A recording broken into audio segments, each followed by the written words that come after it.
नमस्कार साथियों, मैं डॉक्टर रितेश भटनागर एक बार फिर से आप लोगों के साथ हूं। और जैसा कि हम कल पढ़ रहे थे राजस्थान की जलवायु, तो उसी चैप्टर को हम आगे बढ़ाते हुए आगे बात करते हैं। कल तक जो हमने बात की थी उसकी जो है बात हम कर लेते हैं कि एक तो मैंने बता दिया था कि जलवायु क्या है, फिर मैंने बताया था कि मौसम, ऋतु और जलवायु की परिभाषाएं क्या क्या है। फिर हमने एक बात और ये देखी थी कि तापमान और वायुदाब में क्या संबंध है।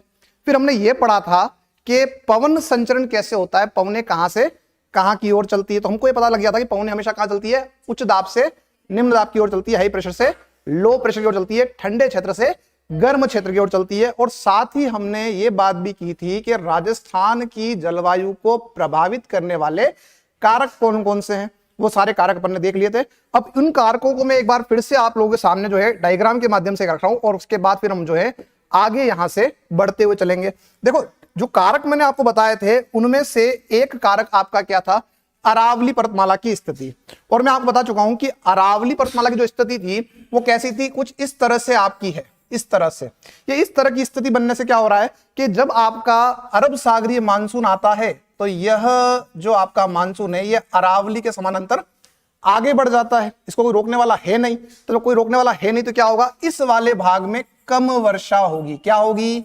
कम वर्षा होगी। और मैंने आपको एक बात बताई थी कि जब आपका मानसून आएगा ये बंगाल की खाड़ी से, तो बंगाल की खाड़ी से जब मानसून आपका आ रहा है तो सामने कौन आ गया, अरावली। अरावली उसको रोक देगा और बारिश क्या होगी, ज्यादा होगी। ज्यादा होगी। क्या होगा, जब अवरोध आएगा तो बारिश ज्यादा, अवरोध नहीं आएगा तो बारिश कम होगी। इसी के साथ हमने आगे बात की थी कि समुद्र तल से दूरी। तो मैंने आपको एक बात बताई थी कि जो क्षेत्र समुद्र तल से जो है पास में होगा, निकट में होगा, वहां पवनें चलेगी दैनिक प्रारूप में, और जो क्षेत्र दूर होगा वहां चलेगी वार्षिक प्रारूप में। जैसे अभी आपको यहां डायग्राम एक दिख रहा होगा कि जब आपका दिन का समय होता है तो स्थल भाग गर्म हो जाएगा, तो जल क्षेत्र से क्या आएगी, पवनें आएगी। क्या आ जाएगी, पवनें आएगी। जहां से पवन आ रही है उसका नाम लगा दो। जल से क्या हो जाएगी, जलीय समीर। तो जलीय समीर चलती है, ऑप्शन दे दिया दिन रात कब, तो आप क्या बताओगे, दिन के समय में।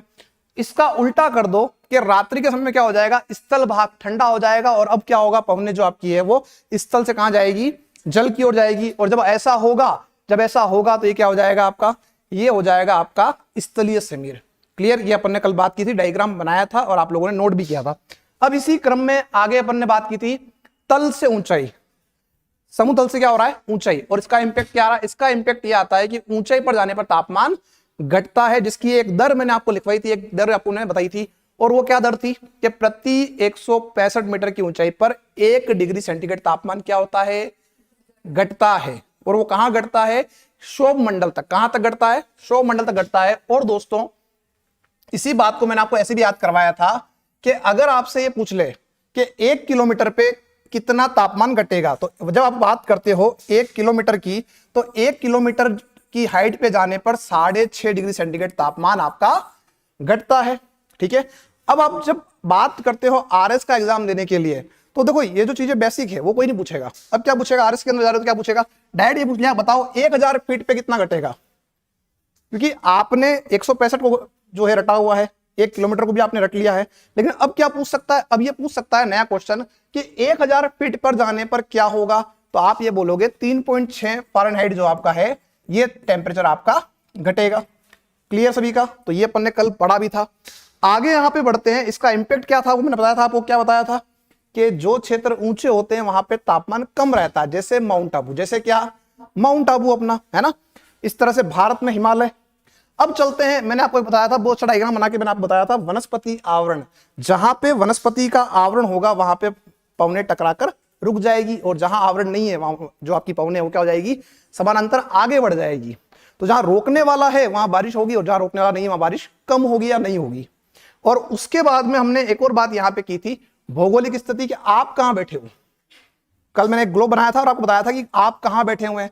तो हमने ये देखा था कि जो क्षेत्र मान लो भूमध्य रेखा के निकट है वहां पे तापमान क्या मिलेगा, ज्यादा मिलेगा। लेकिन जो क्षेत्र आपके ध्रुवों के निकट है वहां तापमान हमेशा कम मिलेगा।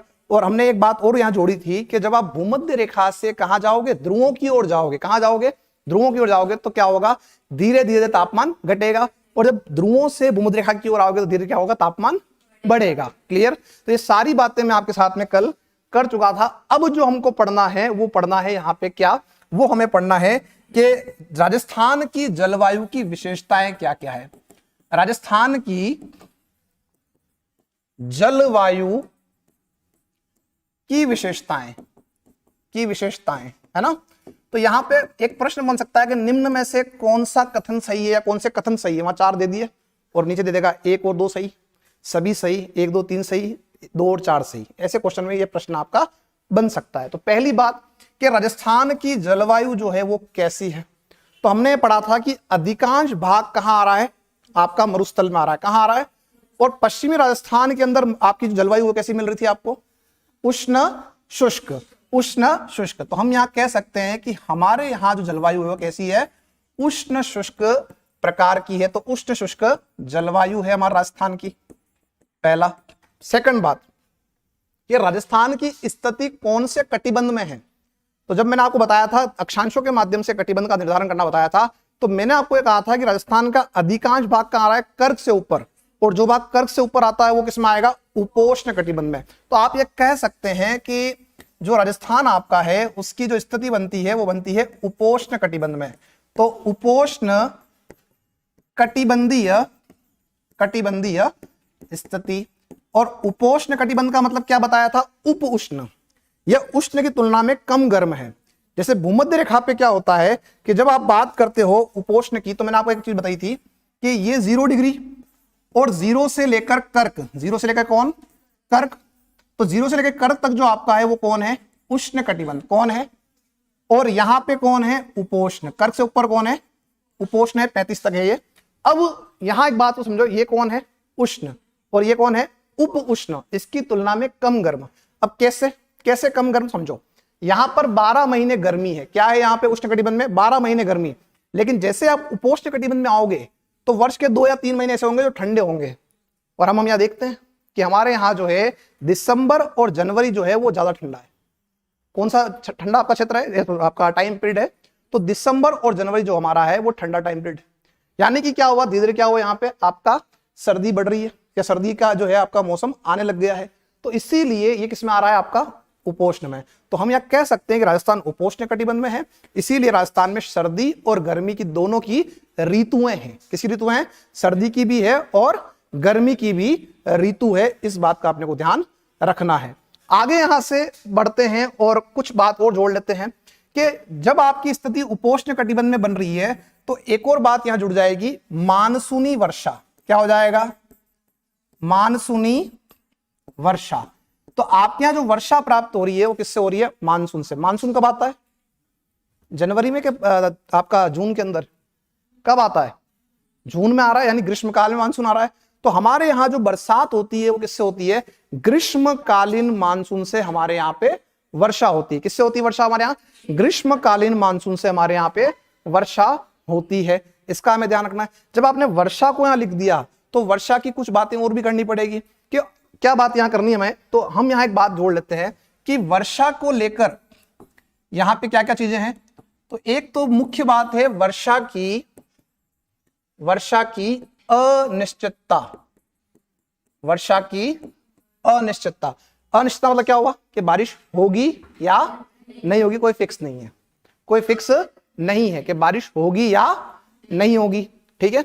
अब एक और बात यहां पे आ रही है, वो क्या है? वो है वर्षा की अनियमितता।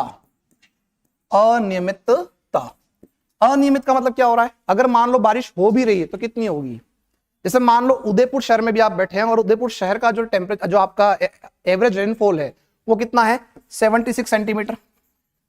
राउंड ऑफ में 80 मान सकते हैं पर इसको, है ना, कि उदयपुर के अंदर वार्षिक वर्षा जो है, जो औसत उसका है वो कितना है?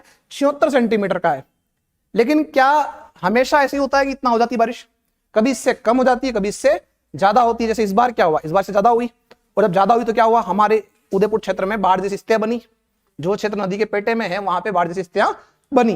तो यानी क्या हो गया? ये वर्षा की अनियमितता है। होगी तो कितनी होगी?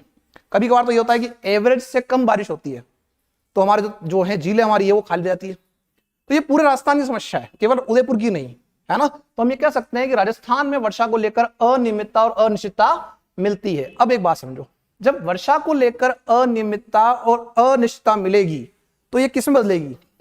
मान लो कंटिन्यूटी में 2-3 साल तक ढंग से बारिश नहीं हुई तो जलाशय सूख जाएंगे। जब जलाशय सूख जाएंगे तो क्या बनेगा? सूखे की स्थिति। क्या बनेगी? सूखे की स्थिति बनेगी। तो सूखा, और सूखा अगर कंटिन्यू रहा तो खाने के लिए अनाज भी नहीं हो पाएगा, तो क्या हो जाएगा? सूखा व अकाल। तो सूखा और अकाल जो है ये हमारे राजस्थान की जलवायु की एक मुख्य विशेषता के अंदर आ रहा है। समझ में आ रही बात? क्योंकि ये डिपेंड कर रहा है वर्षा पे। अगर वर्षा आपकी अनियमित और अनिश्चित हो रही है तो आपका जो है गारंटी यहाँ पे क्या हो जाएगा? सूखा और अकाल की स्थितियां आपकी बनेगी ही बनेगी। तो ये सारी क्या है? हमारी जलवायु की विशेषताएं हैं, राजस्थान की जलवायु की विशेषताएं। अब हम कहां जाने वाले हैं? अब हमने सब जो बेसिक बातें थी वो कल की क्लास में और आज की क्लास में हमने कर ली। अब हम क्या करने वाले? अब हम देखने वाले ऋतुओं को। किसको देखने वाले हैं? ऋतुओं को, कि ऋतुओं का निर्माण कैसे होता है। ऋतु का निर्माण कैसे होता है उसकी अपन बात यहां पे करने वाले हैं। उससे पहले मुझे एक बात बताओ कि ऋतु का निर्माण होता कैसे है या किससे हो सकता है? आप लोगों ने कहीं ना कहीं पढ़ा तो है ये। हम एक बात जानते हैं, पृथ्वी की गतियां सुना है कितनी होती है? कितनी गतियां होती पृथ्वी की? 2 होती है पक्का कि 3?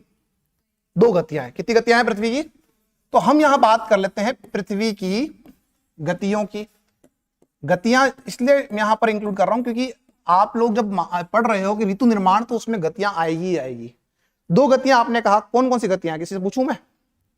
क्या लगता है मैम, क्या हो सकता है? 2 गतियां कौन कौन सी? जल्दी चलो, कोई बताएगा आप में से?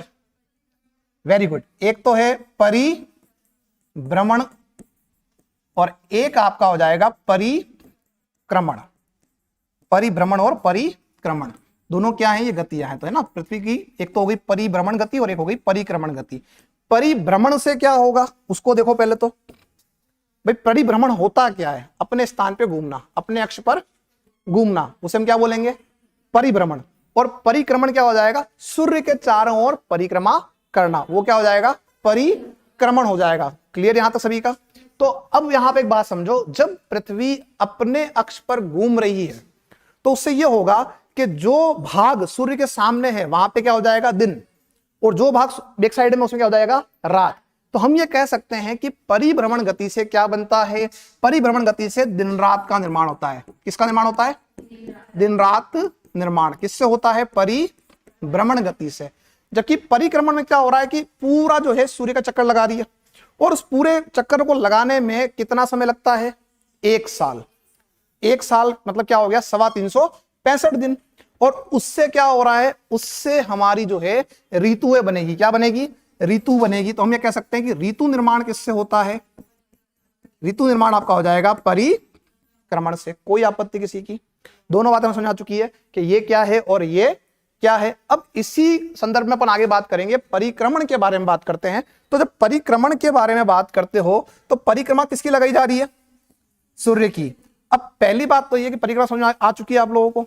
अपन मंदिर गए, दर्शन किए और चक्कर लगा के आगे भगवान के, हाँ या ना? वही परिक्रमा है। तो यहां पे केंद्र में कौन आएगा? चलो केंद्र में हमने डाल दिया सूरज को, ठीक है। अब यहां पे एक बात ध्यान रखना, जब परिक्रमा हो रही है तो 4 कंडीशन मुख्य बनती है, ठीक है। क्या बनती है? पहली कंडीशन ऐसे, ये वाली और एक ये वाली। अब इसमें हो क्या रहा है कि वर्ष में 2 दिन तो ऐसे होंगे, वर्ष में 2 दिन तो ऐसे होंगे जब आपका सूर्य सीधा चमकेगा। कहां पे? भूमध्य रेखा पे। वर्ष में 2 दिन कहां चमकेगा? सीधा भूमध्य रेखा पर। वर्ष में 1 दिन चमकेगा कहां पे? कर्क रेखा पर। और वर्ष में 1 दिन कहां चमकेगा? मकर रेखा पे। ये 4 कंडीशन हमको याद रखनी है क्योंकि इन चारों से ही अपना क्या हो जाएगा? ऋतु निर्माण का कार्य चलेगा। तो पहले तो अपन क्या ले लेते हैं? यहां पे पृथ्वी को बना देते हैं। ये पहली पृथ्वी की स्थिति, ये दूसरी स्थिति, ये तीसरी स्थिति और ये आपकी चौथी स्थिति। अब एक बात समझो, इस डायग्राम को थोड़ा सा मैं उल्टा बनाऊंगा जो किताबों में दे रखा होता है उसकी तुलना में, क्योंकि हमको समझना है। तो यहां चलते हैं सबसे पहले। तो ये जो आपका क्षेत्र है ये कौन है? 0 डिग्री। कौन है यहाँ पे? मतलब भूमध्य रेखा, ठीक है। और यहां भी कौन आ जाएगा?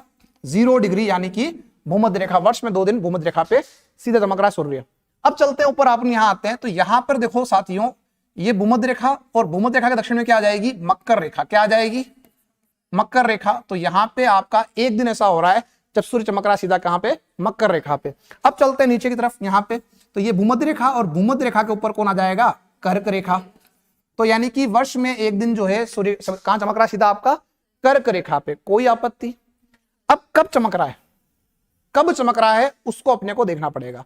तो कब चमक रहा है उसको अपन ले लेते हैं। सबसे पहले तो यहां आते हैं, कुछ याद है आप लोगों को, बचपन में पढ़ा था अपन लोगों ने कि 2 दिन ऐसे होते हैं वर्ष में जब सूर्य चमकता है सीधा कहां पे? भूमध्य रेखा पे। कौन कौन से 2 दिन है? कोई तारीख है? सोचो जल्दी। वेरी गुड, 21 मार्च और 23 सितंबर। वेरी गुड, चलो 2 आंसर आए हैं यहाँ पे। एक आंसर जो आया है 21 मार्च, मैंने 21 मार्च को यहां लिख दिया, कोई आपत्ति तो नहीं किसी की। और एक तारीख क्या बताई मैंने आपको यहाँ पे? 23 सितंबर। Very good.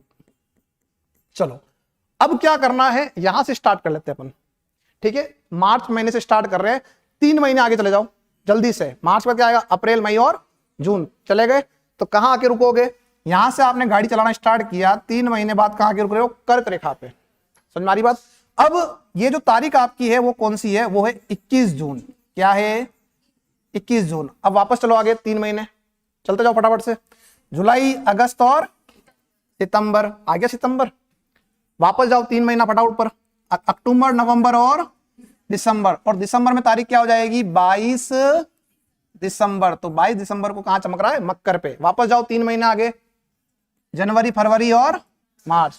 तो समझ में आ चुका है कि 3-3 महीने का आपको ये दिख रहा होगा भाई। हमने एक तरह से समकोण बना दिया और 3-3 महीने में काट दिया उसको।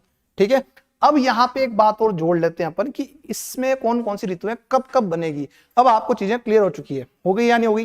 पहली कंडीशन देखो यहाँ पे, मार्च से लेकर जून तक की जो कंडीशन है वहां उस समय कौन सी ऋतु रहती है? ग्रीष्म ऋतु। तो यहां पे आप ये कह सकते हो कि ग्रीष्म ऋतु की जो अवधि है हमारी वो यहां से यहां तक है। हालांकि इसकी बात मैं आपसे और आगे जोड़ूंगा एक बात। अब यहां आ जाओ, जून से लेकर सितंबर तक कौन सी ऋतु रहती है? वर्षा ऋतु। कौन सी रहती है? वर्षा ऋतु रहती है। और इसके बाद में सितंबर से लेकर आप चलो दिसंबर तक, तो यहां पर ये मत कहना सर्दी रहती है। अगर सर्दी रह रही होती है तो अभी आप सब क्या जो लोग हैं क्या पहन के बैठे होते? स्वेटर पहन के बैठे होते। तो ये जो टाइम पीरियड है ये शरद काल का कह सकते हैं, क्योंकि सुबह और शाम के समय हमें क्या लग रही है? ठंड लग रही है हल्की सी, है ना। तो ये शरद ऋतु से हम कह सकते हैं। और इसे मैं एक नाम और आपका देने वाला हूं आगे, अक्टूबर हीट का टाइम पीरियड भी यही है। और फिर क्या आ जाएगा? शीतकाल। इस टाइम पीरियड में आप लोग स्वेटर पहन लेते हैं दिन भर के लिए, शीत ऋतु। क्लियर सभी का? तो किस तरह से हो रहा है आपका इस निर्माण इसका ऋतु का? पृथ्वी के परिक्रमण के कारण। कोई आपत्ति किसी की? सबको समझ में आ चुका है? अब हम क्या करने वाले हैं, इन ऋतुओं का टाइम पीरियड कौन कौन सा है, कब से कब तक का टाइम पीरियड है, वैसे यहां तो पता लग गया, लेकिन हम इसको अलग से नोट भी कर लेते हैं कि कब से कब तक आपकी ये ऋतुएं रहती है। तो एक तरफ क्या लिखेंगे अपन? ऋतु क्या लिख देंगे, और एक तरफ लिख देंगे उसकी अवधि। क्या लिख देंगे? अवधि लिख देंगे। ये प्रश्न एक बार किसी एसएससी के एग्जाम के अंदर पूछ लिया था कि भाई शरद काल कब से कब तक रहता है। ठीक है, तो यहां पे अपन देखते हैं, सबसे पहले हम बात यहां कर लेते हैं कि नंबर 1 पे आपका कौन आ रहा है? शीत ऋतु। कौन आ रही है? तो हमने क्या कर दिया, शीत ऋतु को अपन ने यहां पे लिख दिया। अब देखो, वो जो अपन ने फॉर्मेट बनाया था वो पूरे विश्व के लिए चल रहा है, उत्तरी गोलार्ध के लिए पूरे के लिए चल रहा है। अब पर्टिकुलर राजस्थान के लिए जो फॉर्मेट है उसको यहां पे देखना पड़ेगा। शीत ऋतु कब से कब तक आती है आपकी? तो नवंबर से। कब से रहती है? नवंबर। ध्यान रखना, फिक्स कर लेना। राजस्थान के संदर्भ में आपसे पूछा जाए कि जो है शीत ऋतु कब आती है, तो क्या बताएंगे? नवंबर महीने से। नवंबर से लेकर मध्य मार्च, नवंबर से कब तक? मध्य मार्च का जो टाइम पीरियड है वो क्या रहेगा? शीत ऋतु का रहेगा। शीत के बाद क्या आ जाएगा यहाँ पे? ग्रीष्म। और ग्रीष्म ऋतु के बाद में क्या आ जाएगा यहाँ पे? वर्षा। और वर्षा ऋतु के बाद की बात जो मैं आपसे आगे करने वाला हूं, एक चीज को मैंने छोड़ दिया है, उसको अपन फुलफिल कर देंगे अभी। अब आप देखो, ग्रीष्म कब आएगा? मध्य मार्च। तो ग्रीष्म की शुरुआत हो जाएगी मध्य मार्च से। कब? मध्य मार्च से मध्य जून। मध्य मार्च से मध्य जून आप इसमें लिखोगे। और वर्षा कब से कब आएगी? तो मध्य जून से मध्य सितंबर। मध्य सितंबर, सितंबर कर सकते हैं इसको अपन यहां। अब एक बात समझो, अब क्या बचा? अब बचा है मध्य सितंबर से लेकर आपके नवंबर तक का टाइम पीरियड। हाँ या ना? यानी नवंबर तो यहां आ गया, तो अक्टूबर बचा। तो हम यहां कह सकते हैं कि क्या बच रहा है हमारा? हमारा बच रहा है साहब मध्य सितंबर से लेकर आपका क्या? अक्टूबर का टाइम पीरियड। ये किस में आएगा? तो ये ध्यान रखना, बड़ा ही अच्छा एक क्वेश्चन आपका बना हुआ है, आरपीसी ने पूछा हुआ भी है। इस टाइम पीरियड को हम कहते हैं अक्टूबर हीट। क्या कहते हैं? अभी अक्टूबर महीना चल रहा है, बहुत अच्छी बात है, और गर्मी लग रही है। तो ये जो टाइम पीरियड आप भी देख रहे हो, ये आपका अक्टूबर महीने का, अक्टूबर हीट का टाइम पीरियड आपका है। जो लोग ऑनलाइन जुड़े हुए हैं, कमेंट में देख नहीं पा रहा हूं, पर आप जुड़े रहे, उस क्लास को पूरा पढ़ते रहे, ठीक है। चलें, तो अक्टूबर हीट कब से कब तक आपका है? मध्य सितंबर से लेकर आपका अक्टूबर का जो टाइम पीरियड आपका है वो क्या कहलाएगा? अक्टूबर हीट। क्या होता है ये समझो। जैसे ही आपकी वर्षा ऋतु खत्म हो जाती है तो क्या आप लोग स्वेटर पहन लेते हैं? नहीं पहनते। स्वेटर कब पहनते हैं? दिसंबर में। कब पहनते हैं स्वेटर? वैसे तो तब पहनोगे जब कोई पड़ोसी पहन के आएगा क्लास के अंदर, तब हम पहनेंगे, हाँ या ना, देख के पहनते हैं। पर दिसंबर महीने से हम जो है स्वेटर पहनना चालू कर देते हैं, है ना। तो इसका मतलब ये क्या हुआ कि आप अक्टूबर नवंबर में स्वेटर नहीं पहन रहे, सुबह शाम तो पहन रहे हैं, ओढ़ के सो भी रहे हैं, क्योंकि हमको सुबह शाम हल्की सर्दी लगती है, ठीक है, और दिन में लगती है गर्मी। तो एक्चुअल में क्या होता है कि देखो, अभी अपन एक बात पढ़कर आए थे कि आप बैठे उपोष्ण कटिबंध में, और उपोष्ण कटिबंध के अंदर केवल दिसंबर जनवरी जो महीने हैं वो ज्यादा ठंडे हैं और बाकी महीने गर्म हैं। तो हम ये कह सकते हैं कि यहां से जो आप देख रहे हो ना, ये टाइम पीरियड पूरा 2 नंबर से लेकर 4 नंबर तक का, ये पूरा का पूरा ग्रीष्म काल है। और उसी ग्रीष्म काल के अंदर बंटवारा है ग्रीष्म ऋतु, वर्षा ऋतु और अक्टूबर हीट। जब आप पढ़ते हो कि हमारे यहाँ वर्षा किस काल में होती है, तो क्या बोलते हैं? ग्रीष्म काल में होती है। या हमारे वहां वर्षा किससे होती है? हम कहते हैं ग्रीष्मकालीन मानसून से वर्षा होती है। क्लियर सभी का यहां तक? तो हमने जो है अभी तक ये सारी बातें कर ली कि ऋतु का निर्माण कैसे होता है। अब हम क्या करने वाले हैं? अब हम इस क्लास के अंदर ऋतुओं को पढ़ने वाले हैं, एक एक करके, है ना, एक एक करके सारी जो अपनी ऋतुएं हैं उनको पढ़ने वाले हैं। सबसे पहले कौन आ रहा है? शीत ऋतु आ रही है। तो शीत की बात अपन यहां पर जोड़ेंगे। किसको जोड़ेंगे अपन यहां पे? शीत ऋतु को अपन यहां पे देखेंगे। देखो, क्योंकि आप जो है इस ऋतु को महसूस कर सकते हो, भूगोल के अंदर हर चीज क्या हो सकती है? प्रैक्टिकल हो सकती है, खासतौर से जलवायु तो हो ही सकती है। तो जब आप ऋतु की बात करते हो तो ऋतु में आप एक बात को ध्यान रखना हमेशा के लिए कि आपको इनकी विशेषताएं पढ़नी है। एग्जामिनर क्या करता है? सीधा क्या करता है? विशेषताएं देता है आपको। जैसे मैंने आपको बताया था अभी कि एक क्वेश्चन आपका छप चुका है अक्टूबर हीट को लेकर, एक क्वेश्चन बन चुका है गुलाबी सर्दी को लेकर। तो पहले तो आप ये टाइम पीरियड देखो कि कब से कब तक का टाइम पीरियड आपका आ रहा है इस शीतकाल में, नवंबर। अब अभी हमने ये बात और कर ली थी कि साहब नवंबर महीने के अंदर हम स्वेटर नहीं पहन रहे, हम स्वेटर नहीं पहन रहे साहब। अब तो फिर क्या हो रहा है? लेकिन सुबह और शाम के समय में हमको हल्की सर्दी लग रही है, और इस समय आपका एक और त्योहार भी आता है, और वो त्योहार कौन सा है? दीपावली। और जब हम दीपावली मनाते हैं, अगले दिन अगर आप जल्दी उठते हो, अगर उठे हो, कभी नहीं उठे तो इस बार उठ जाना, और आप उठ के जब दीपक करते हो, अगला जो नेक्स्ट डे अपना आता है, मॉर्निंग में दीपक करते हैं, तो आप देखना ठंड लगती है। तो वो जो सुबह और जो शाम आपको ठंड लग रही है, वो ठंड किसकी है, या वो ठंड कौन सी है? उससे हम कहते हैं गुलाबी सर्दी। क्या कहते हैं? तो आरपीएससी ने प्रश्न पूछा हुआ है गुलाबी सर्दी क्या है, तो उसका आंसर क्या होगा? अक्टूबर महीने या दीपावली के समय लगने वाली हल्की सर्दी क्या कहलाएगी? गुलाबी सर्दी। तो एक बिंदु इसमें क्या होगा हमारा? एक तो हो जाएगा गुलाबी सर्दी, गुलाबी सर्दी। अब चलते इससे आगे कि मूल जो आपका शीतकाल है, मूल जो शीतकाल है वो कौन कौन से महीने में आ रहा है? तो मूल शीतकाल अपना कौन सा है? तो अपना जो शीतकाल है वो दिसंबर और जनवरी में आ रहा है साहब, दिसंबर और जनवरी में। अब एक और बात यहां जोड़ देगा कि सबसे ठंडा महीना कौन सा है? तो क्या बताओगे? सबसे ठंडा महीना कौन सा है? जनवरी। अब इसी में अपन आगे बढ़ते हैं कि इन महीनों के अंदर 2 तारीखें बड़ी महत्वपूर्ण हैं, 2 तारीखें बड़ी महत्वपूर्ण है। एक तो है आपकी 22 दिसंबर। क्या महत्वपूर्ण है? 22 दिसंबर। और एक आप लोग जो है जानते हो 14/15 जनवरी। क्या है इस दिन? मकर संक्रांति। क्या है इस दिन?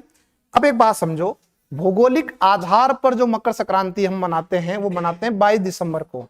भारतीय कैलेंडर के अनुसार जब मनाते हैं तो कब मनाते हैं? 14/15 जनवरी को मनाते हैं। इस चीज का भी आपको ध्यान रखना है।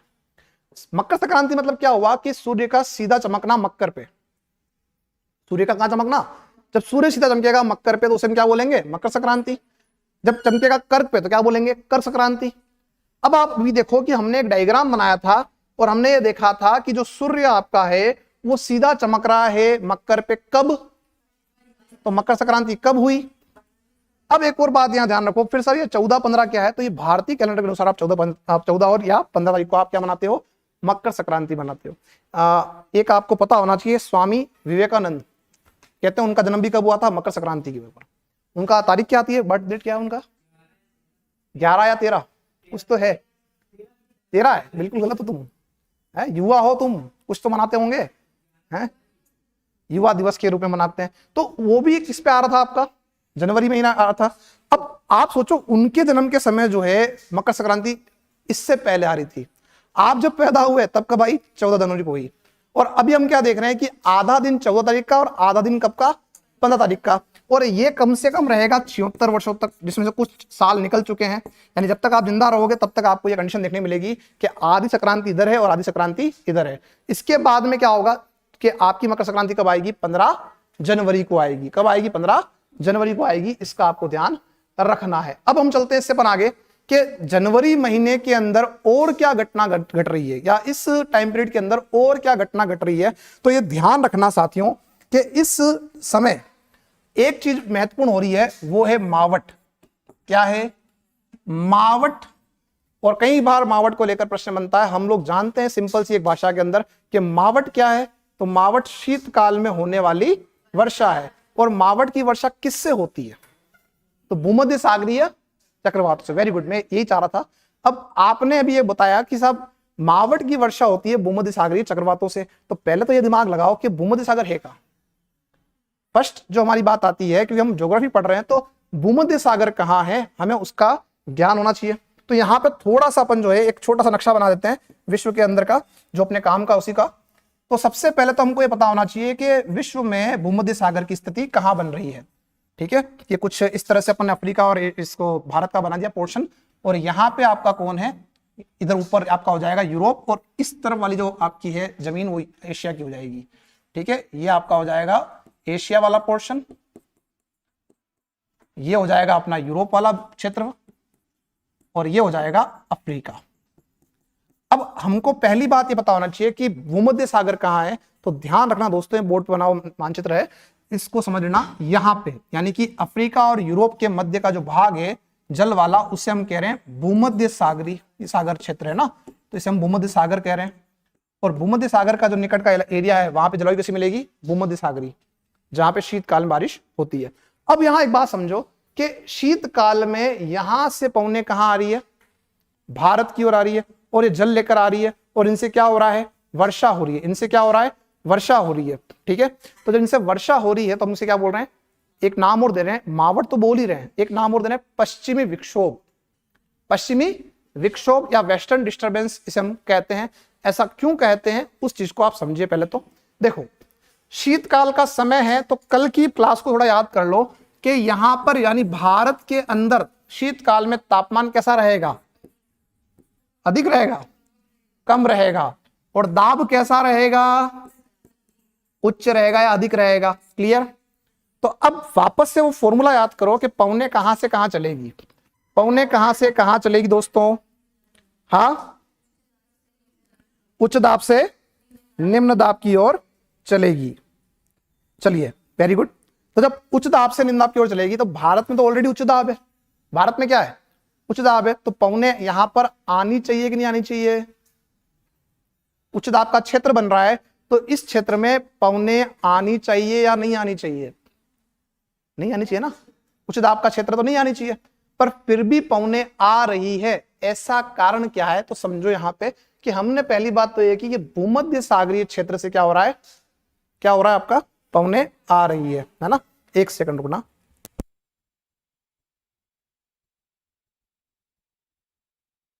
चलो आगे बढ़ते हैं यहां से। तो अपन बात यहां कर रहे थे कि इस वाले भाग में, भारत के इस वाले भाग में क्या हो रहा है, उच्च दाब है, तो पौने यहां पर नहीं आनी चाहिए, फिर भी आ रही है। उसका रीजन क्या है, देखो यहां पे कौन है, यूरोप है, अपन कहां बैठे हुए हैं, 0 डिग्री से ऊपर, 0 डिग्री से कहां बैठे हुए हैं, ऊपर, यानी उत्तरी गोलार्ध में। कहां बैठे हुए हैं, उत्तरी गोलार्ध में। तो जब उत्तरी गोलार्ध में आपकी सर्दी होगी, तो इस पूरे भाग में क्या होगी, सर्दी होगी, शीतकाल का समय रहेगा।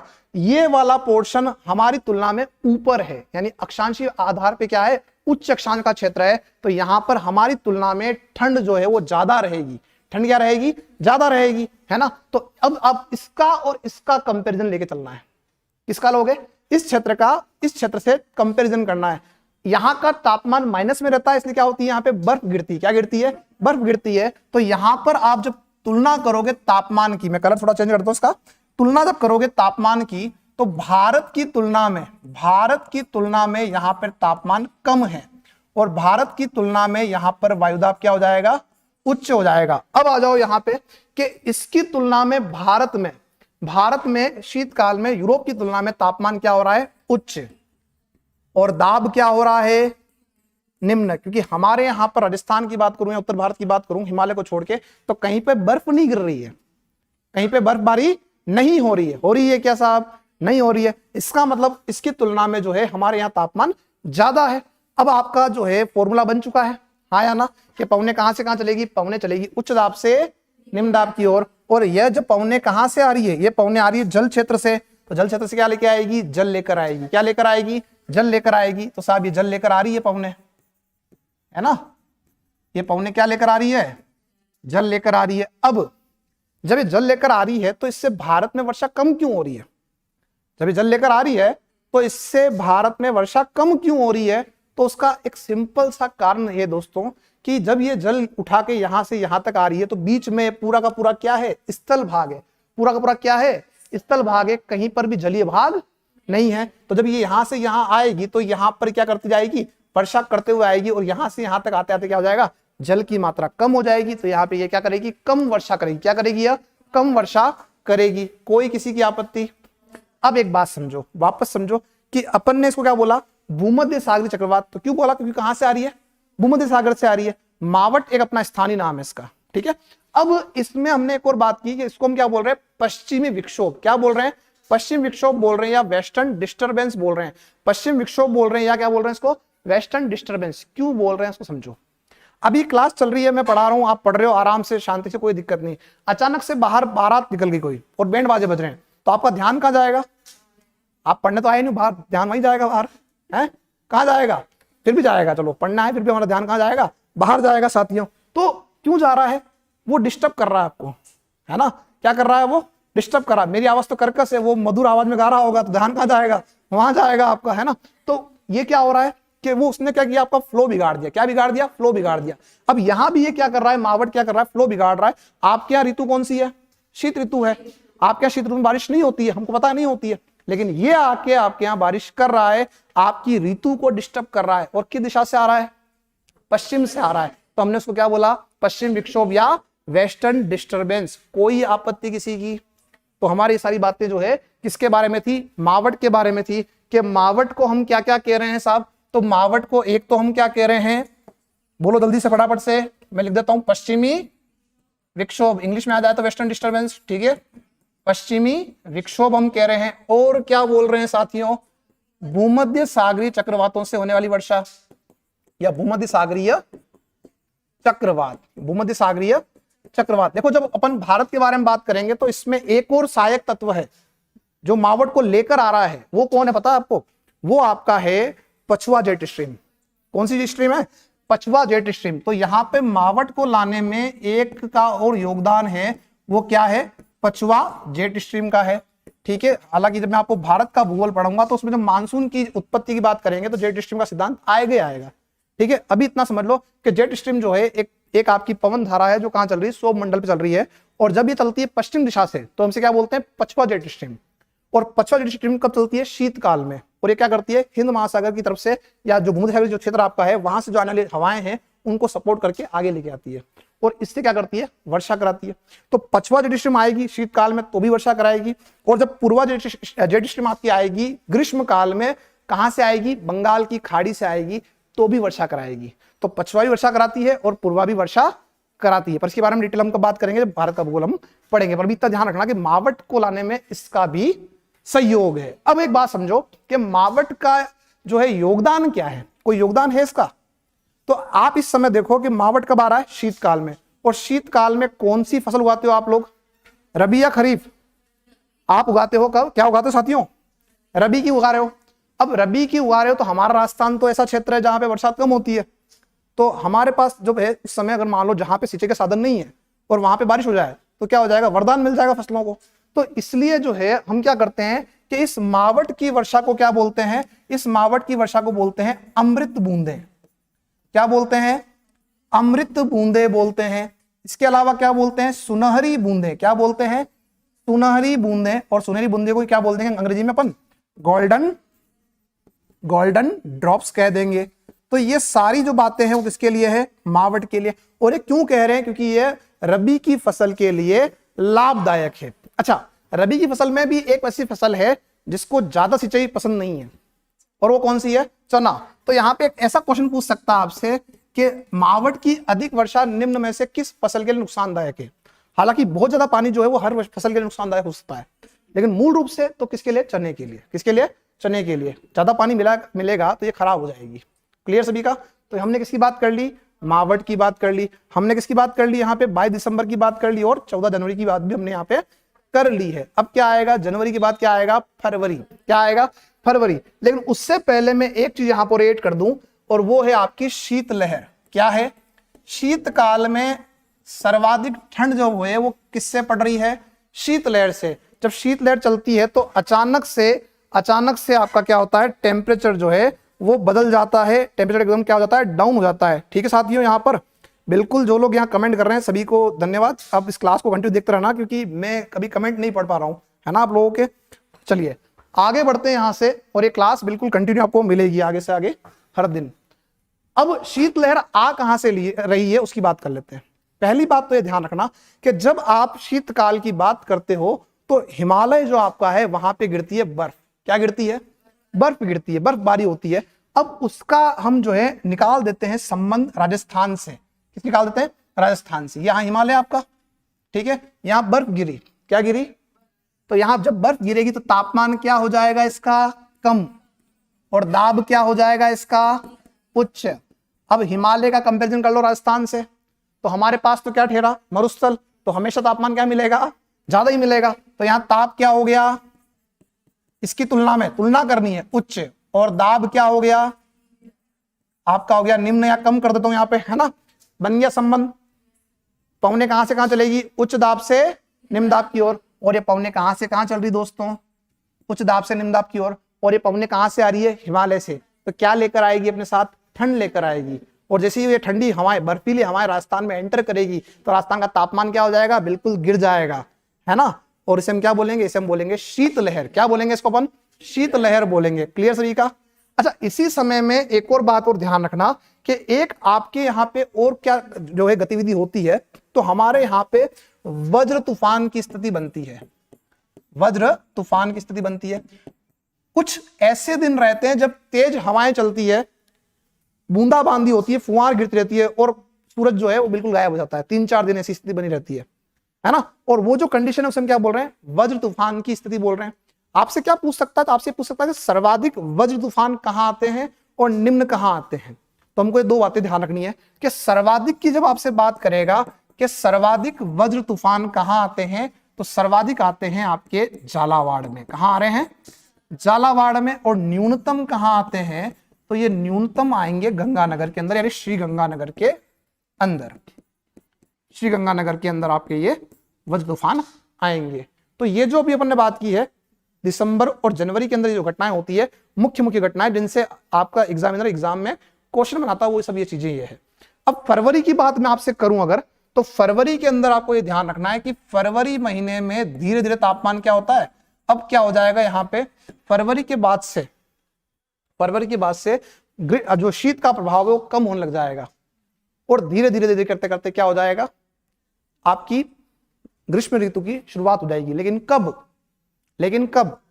तो आप इस चीज का ध्यान रखना हमेशा कि कई बार कई जगह मैं देखता हूं लिखा हुआ मिलता है कि फरवरी महीने से जो है शीत खत्म हो जाती है और ग्रीष्म शुरू हो जाती है।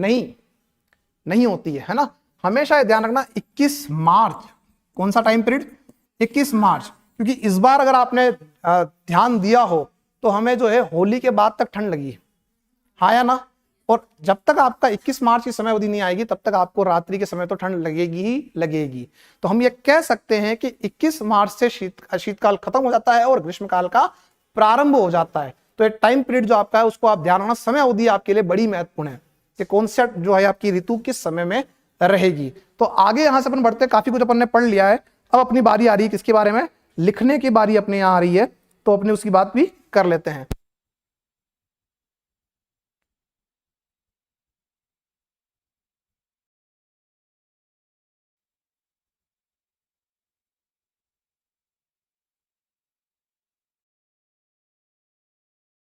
अब अपन जो है फटाफट से इन सब के बारे में लिखना चालू कर देते हैं। तो अपन ने जो है कल जो बात की थी उससे अपन आगे बढ़ जाते हैं और डालेंगे आप हेडिंग के अंदर क्या लिखेंगे, राजस्थान की जलवायु की विशेषताएं। राजस्थान की जलवायु की विशेषताएं। राजस्थान की जलवायु की विशेषताएं। राजस्थान की जलवायु की विशेषताएं। और जो पहला आपका है इसमें नंबर 1 क्या आ जाएगा, उष्ण शुष्क जलवायु। उष्ण शुष्क जलवायु। उष्ण शुष्क जलवायु। बिल्कुल, जो लोग ऑनलाइन हैं उनके कमेंट मैं देख तो रहा हूं पर कंटिन्यू नहीं देख पा रहा हूं, फिर भी मैं करूंगा आपके लिए प्रयास। चलिए नंबर 2 लिखेंगे। नंबर 2 उपोष्ण कटिबंधीय स्थिति। उपोष्ण कटिबंधीय स्थिति। उपोष्ण कटिबंधीय स्थिति। उपोष्ण कटिबंधीय स्थिति। तो हम कहां बैठे हुए हैं, उपोष्ण कटिबंध में। कहां बैठे हुए हैं, उपोष्ण कटिबंध। नंबर 3 आप लिखेंगे मानसूनी वर्षा। मानसूनी वर्षा। वर्षा कब हो रही है, मानसून का यानी आपका ग्रीष्मकाल के अंदर हो रही है, ठीक है, मानसूनी वर्षा।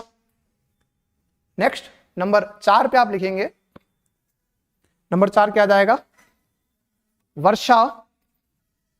वर्षा की अनिश्चितता। वर्षा की अनिश्चितता कि वर्षा होगी कि नहीं होगी, है ना, वर्षा की अनिश्चितता। देन उसके बाद आप लिखेंगे नंबर 5 पे आपका आ जाएगा वर्षा की अनियमितता। वर्षा की अनियमितता। वर्षा की अनियमितता। अनियमितता, अगर वर्षा हो भी रही है तो कितनी होगी, एवरेज जो है अपना उस वहां तक होगी, उससे कम होगी, उससे ज्यादा होगी, कोई फिक्स नहीं है। नेक्स्ट लिखो नंबर 6 पर सूखा व अकाल। तो इन दोनों का परिणाम क्या निकलता है लास्ट में जाके, सूखा और अकाल। लंबे टाइम तक अगर बारिश ढंग से नहीं हुई तो क्या हो जाएगा, सूखा पड़ेगा, और लंबे टाइम तक अगर सूखा पड़ रहा है तो किस में बदल जाएगा, अकाल में बदल जाएगा, है ना। हमारे यहाँ एक लाइन बड़ी प्रचलित है राजस्थान के अंदर, तीजो कुरियो आठवो काल। हर तीसरे साल क्या होता है, सूखा पड़ता है, और हर 8वें साल क्या होता है, अकाल की स्थिति देखने को मिलती है राजस्थान के अंदर, है ना। तो तीजो कुरियो आठवो काल एक पंक्ति अपने यहाँ पर बड़ी प्रसिद्ध है। एक और लाइन इसमें जोड़ लो नंबर 7 पे, कि राजस्थान के अंदर जो जलवायु है उस जलवायु में क्या होता है, तो ध्यान रखना, जलवायु में क्षेत्रीय भिन्नता। क्षेत्रीय भिन्नता। आप देखो कि राजस्थान के अंदर भी आपका हर क्षेत्र में जलवायु भिन्न भिन्न है। पश्चिमी राजस्थान में तापमान हमेशा ज्यादा मिल रहा है, जबकि आप अरावली के पूर्व की ओर आते हो तो अरावली के पूर्व की ओर तीनों ऋतुएं आपको स्पष्ट दिखती है, सर्दी दिखती है, गर्मी दिखती है और वर्षा भी स्पष्ट दिखाई पड़ती है। तो क्या हो रहा है यहाँ पे, क्षेत्रीय भिन्नता मिल रही है, किसमें, जलवायु के अंदर। तो ये सब क्या है, राजस्थान की जलवायु की विशेषताएं। कैसा प्रश्न बन सकता है, तो फॉर्मेटिंग ये हो सकती है प्रश्न की कि राजस्थान की जलवायु के संदर्भ में निम्न में से कौन से कथन सत्य है या कौन सा कथन असत्य है। ऐसा कुछ क्वेश्चन बना के 4 ऑप्शन दे देगा वहां पे, और नीचे क्या दे देगा, 1 और 2 सही, 2 और 3 सही, या सभी सही। इस तरह का क्वेश्चन आपको दे सकता है एग्जामिनर, क्योंकि सिंपल क्वेश्चन को आज क्या करता है, वो इस तरह से आपका जो है मॉडिफाई कर रहा है, ठीक है। तो कोई क्वेश्चन जब सिंपल होता है तो उसको थोड़ा सा ढंग से पढ़ना होता है। आगे नोट करेंगे, नेक्स्ट अगला बिंदु लिखें, पृथ्वी की गतियां। पृथ्वी की गतियां। पृथ्वी की गतियां। और 2 प्रकार की गतियां मैंने आपको बताई है साथियों, 2 प्रकार की जो गतियां आपकी है, 2 प्रकार की जो गतियां मैंने बताई है। पहली जो गति है वो कौन सी है, परिभ्रमण गति। परिभ्रमण गति, अपने अक्ष पे घूमना, ये अपने को पता है इसलिए अपन इस चीज को लिख नहीं रहे। और परिभ्रमण गति से क्या बनेगा, दिन रात। क्या बनेगा, दिन रात बनेंगे, यानी ये क्या हो गई, एक दैनिक गति है, 24 घंटे का समय लगता है, ठीक है। आगे बढ़ेंगे नेक्स्ट नंबर 2 पे, परिक्रमण गति। एक सेकंड बोल देता हूं, परिक्रमण गति। तो जो लोग अभी तक ऑनलाइन थे उनके लिए क्लास यहीं समाप्त हो रही है, और नेक्स्ट क्लास के लिए आपको जो है जल्दी ही आपको लिंक मिल जाएगा, और उसके लिए आपको केवल इतना ही काम करना है, चैनल को सब्सक्राइब करना और जो बेल आइकन आपका उसको क्लिक कर दे, ताकि ऑटोमेटिक जो आपका है नोटिफिकेशन आप तक पहुंच जाए। धन्यवाद आप सभी का।